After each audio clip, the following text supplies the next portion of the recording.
What is time? And how do we measure it? You know, it was Aristotle who said that time is a calculable measure of motion related to before and afterness.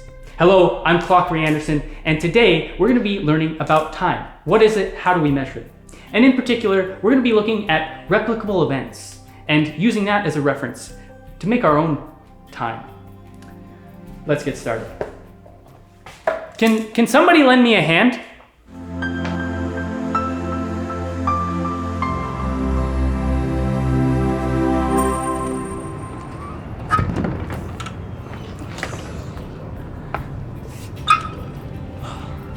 The sun, the beautiful sun. You know, before we even had clocks, most people would actually look to the sky to tell what kind of time it is, right? Is it bright out? Is it dark out? And we can kind of get an idea of what kind of day it is depending on where the sun is in the sky. But it doesn't give us an exact time. Now, we also have clocks in our bodies, right? And this is known as circadian rhythm. It's one of the reasons that it's so important to go to bed and wake up at the same time of the day. Okay, because your body actually has an internal clock that is telling it when to do things, energize, and when to sort of relax and refresh. There's a lot of processes that happen when you sleep, and your body has to do some prep work for that. So that's why going to bed and waking up at a regular time is super important. So we talked about how the sun can move around in the sky. Well, one way that we can tell time is actually using sundials. I've made a really poor sundial out here at Zen, but there's a variety of other ways that we can tell time. But a sundial is one of the naturalistic ways, right? And we talked about replicable events. So every time that sun is directly above, we know that a single day has passed. One way that we can tell time, rather than just using hours or our clocks, is we can actually find another event that happens faster than the sun raising up right in the middle of the sky, and we can use that to tell time. So what I'm gonna do is we're gonna make the assumption that I drink this cup of coffee at the same rate, okay? It takes me the same amount of time to always drink this cup of coffee, and I'm gonna stand right here for the rest of the day, and I'm just gonna drink my coffee. And we'll see how many cups of coffee it takes in a single day, and then we can use that to actually figure out time in terms of cups of coffee. Why not? You know, the 12-hour hands were actually just used by the Egyptians. There's no biological reason behind why we have 12 hours in a day. It's actually just because the Egyptians like to count up to 12. It could have been 10. It could have been 100.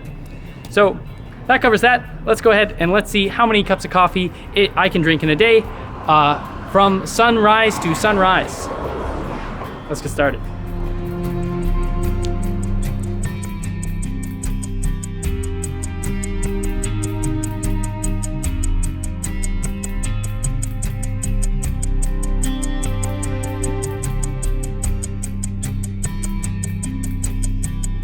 Hello everybody and welcome back. Okay, so we were just outside and we were looking at the sun and we were trying to measure everything by cups of coffee, and now we've go ahead and we've had 288 cups of coffee in a single day. So let's go ahead now and create our own clock using the cups of coffee that we just had. Okay, so first we had 288 cups of coffee, and we want to relate that back to the regular clock that we normally use.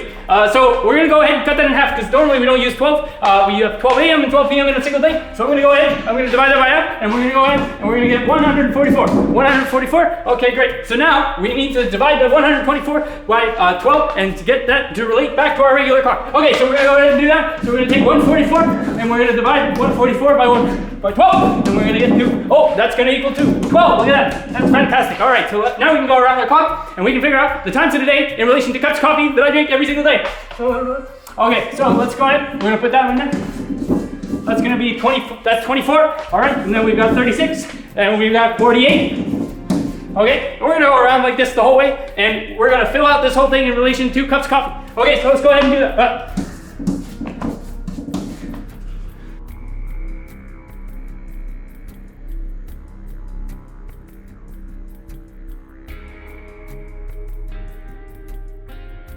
Okay, so we have 144 cups of coffee in a single day. So if we are trying to keep track of time in relation to me as drinking my coffee, then it's gonna be about 144 cups of coffee. So as I drink my cup of coffee, then we can tell the time. So I can be a clock for you, but the only issue with this is I have to keep drinking my cups of coffee every single day at the exact same rate, and that's gonna be a little bit difficult. So let's go ahead and we're gonna take a look a little bit later at different ways that we can keep track of time so that I'm not caffeinated all the time. So thanks you guys so much for checking out this Make segment, and I hope to see you next one.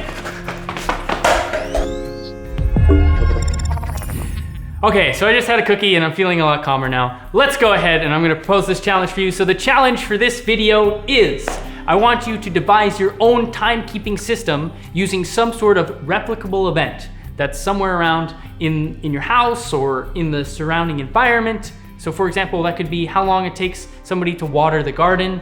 See if you can figure out how long that would take for a whole day, and then tell me what is that time in 2:30, okay? 2:30 p.m. All right, how many watering the gardens is that?